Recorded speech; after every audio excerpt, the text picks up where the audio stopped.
तो आइए students question number 5 को देखते हैं एक्सरसाइज 7.2 से coordinate geometry NCERT book 10th class से।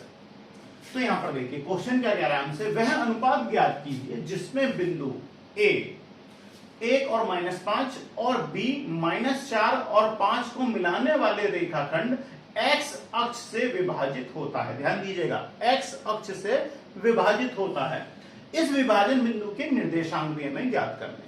ठीक है, इंग्लिश की बुक में यानी इंग्लिश मीडियम वाली बुक में ये क्वेश्चन कुछ किस टाइप से है, find the segment of find the ratio in which the line segment joint A के कोऑर्डिनेट दिए हुए हैं 1 and -5 and b -4 and 5 is divided by the x axis.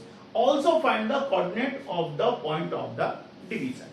ठीक है, तो यहां पर देखिए यानी कि हमें क्या करना है, सबसे पहले हमें यह पता होना चाहिए कि अपने क्वेश्चन के अकॉर्डिंग हम दोनों वैल्यूज को फाइंड आउट कर लेते हैं। ठीक है, ये हो गए ए के निर्देशांक और यहाँ आपको बी के निर्देशांक दिए हुए हैं।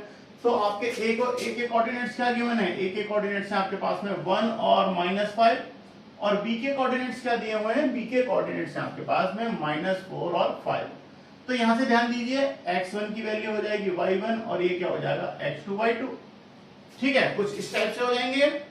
तो अब यहां से अगर हम ध्यान दें तो ये आपके हो गए। तो अभी जैसा कि हमने क्वेश्चन नंबर 4 को किया था, तो इनके जो निर्देशांक जो अनुपात जो होते हैं वो क्या मान लेते हैं हम, माना जो अनुपात जो मान लेते हैं उसे क्या मान लोगे आप, k अनुपात 1 में विभाजित करते हैं। ठीक है ना, k/1 में क्या करते हैं, विभाजित करते हैं। ठीक है, तो यहां से अगर मैं निकालता हूं तो देखो x के अगर मैं कोऑर्डिनेट निकालूंगा तो x = क्या होता है, फॉर्मूला आपको पता ही है।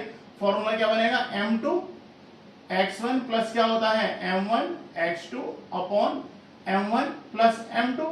सेम इसी तरीके से y के लिए क्या होगा m2 y1 plus m1 y2 upon m1 plus m2। ठीक है, तो दोनों ही कंडीशन में हम क्या करते हैं, वैल्यूज को पुट कर लेते हैं। ठीक है, तो यहां से क्या हो जाएगा, देखिए m2 की वैल्यू क्या है, ये है m1 की वैल्यू और ये है m2 की वैल्यू।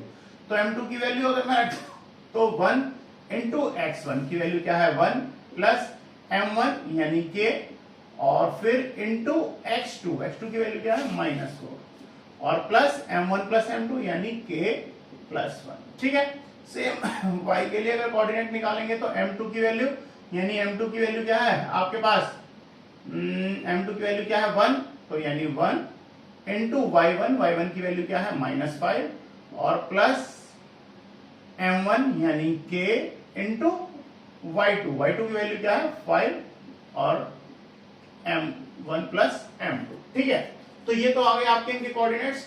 अब आपसे एक चीज और कही हुई है, आपसे क्या कहा हुआ है कि वो रेखाखंड क्या है, को मिलाने वाला रेखाखंड x अक्ष से विभाजित होता है। जब अगर x कोऑर्डिनेट्स पर कोई चीज y एक्सिस पे विभाजित होगी तो यहाँ पर y की वैल्यू क्या हो जाएगी, y के कोऑर्डिनेट्स क्या होते हैं, विभाजन जहां पर एक दूसरे को बाइसेक्ट करते हैं या क्रॉस करते हैं तो वहां पर उसकी वैल्यू क्या हो जाएगी, 0 होती है। क्या होती है, 0 होती है। ठीक है, तो यहां पर हम एक स्टेटमेंट लिख लेते हैं, सो y coordinates of any point on x axis is 0। किस पे होगी, 0 पे होगी। तो यहां से यानी y के जो कोऑर्डिनेट्स होंगे वो क्या होंगे, y की वैल्यू क्या हो जाएगी, यहां पर ये वैल्यू किसके इक्वल हो जाएगी, 0 के इक्वल हो जाएगी। तो सॉल्व कर लेते हैं, तो यहां से हमें क्या मिलेगा 5 into 1 = -5 plus 5 into k = 5k upon k plus 1 क्या हो जाएगी, y के कोऑर्डिनेट्स क्या होंगे इस केस में 0। तो 0 की जब इसमें क्रॉस मल्टीप्लाई हो जाएगी तो क्या मिलेगा हमें -5 प्लस 5k = 0। यहां से मैं साइड चेंज करूंगा तो क्या हो जाएगा -5 = -k 5k और माइनस से माइनस कैंसिल, तो k की वैल्यू क्या हो जाएगी 5/5 = 1। तो देखो k की वैल्यू क्या आ गई है 1 और यहां पर रेशो क्या थे k/1। अब k की वैल्यू क्या हो गई 1, तो ये रेशो क्या हो जाएंगे 1/1। तो k की वैल्यू हम यहां से पुट कर देंगे तो क्या हो जाएगी 1। तो यानी ये किस अनुपात में विभाजित करेंगे, 1:1 में, यानी 1/1 में। तो यहां से स्टूडेंट ये आपका किस अनुपात में विभाजित करेंगे ये तो हमने निकाल लिया। तो इसकी वैल्यू क्या है आपकी 1/1। ठीक है, अब हमसे सेकंड क्या पूछ रहा है, अब आपसे पूछ रहा है क्या, इस विभाजन बिंदु को के निर्देशांक भी ज्ञात कीजिए। तो उसके हमें कोऑर्डिनेट्स और फाइंड आउट करने हैं, ठीक है। तो अब इसके कोऑर्डिनेट्स फाइंड आउट करेंगे तो इसे किस तरीके से करेंगे, अब देखिए आपको क्या करना है, यहाँ पर आपको ये दोनों ही जो वैल्यू दी हुई है यहाँ पर आप क्या करोगे, सिर्फ अपने क्वेश्चनों में आपको एक्स और वाई दोनों की वैल्यू हमने पहले से निकाल रखी है। अब हमें क्या करना है, यहां से ये जो था आपका m1 और m2 की वैल्यू पुट कर देंगे, आपने पहले से पुट किया हुआ है। चलिए अब इसे आगे के लिए मैं सॉल्व कर देता हूं। तो ये तो आपके रेशो आ गए। अब रेशो से अगर हम आगे निकालते हैं, क्योंकि हमसे कोऑर्डिनेट्स पूछे हैं, तो अगर मैं यहां से x की वैल्यू निकालूंगा, x के कोऑर्डिनेट्स निकालूंगा, तो हमें क्या मिलेगा, यहां से हमने पहले निकाला 1 × 1 प्लस क्या हो जाएगा, k की वैल्यू क्या है 1, तो 1 × -4 करेंगे तो ये क्या हो जाएगा -4 अपॉन k की वैल्यू क्या है 1, तो 1 + 1 हो जाएगा, तो 1 + 1 क्या हो जाएगा 1 - 4 अपॉन 2 क्या हो जाएगा -3/2। तो x के कोऑर्डिनेट्स क्या है -3/2। सेम इसी तरीके से y के कोऑर्डिनेट्स फाइंड आउट करने, तो y के कोऑर्डिनेट्स के लिए भी हमने पहले ही अपने क्वेश्चन में पुट कर लिया था, बस वहां से उठा के हमें k की वैल्यू रखनी है।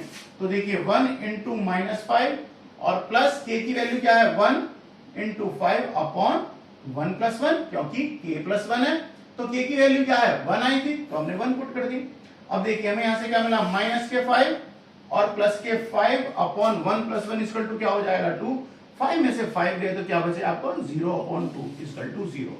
तो अब स्टूडेंट हमसे क्या पूछे थे, इनके कोऑर्डिनेट्स पूछे थे, यानी x और y, वो निर्देशांक हमसे पूछे थे। तो वो निर्देशांक x और y की वैल्यू क्या आई है, देखिए फर्स्ट वैल्यू क्या है -3/2, यानी x की वैल्यू क्या है -3/2 और y की वैल्यू क्या है 0। तो मूल बिंदु के उसके निर्देशांक कितने आ गए, जहां पर एक दूसरे को बाइसेक्ट कर रहे हैं, डिवाइड कर रहे हैं, -3/2 और 0। तो स्टूडेंट इसी के साथ आपका क्वेश्चन नंबर 5 कंप्लीट है।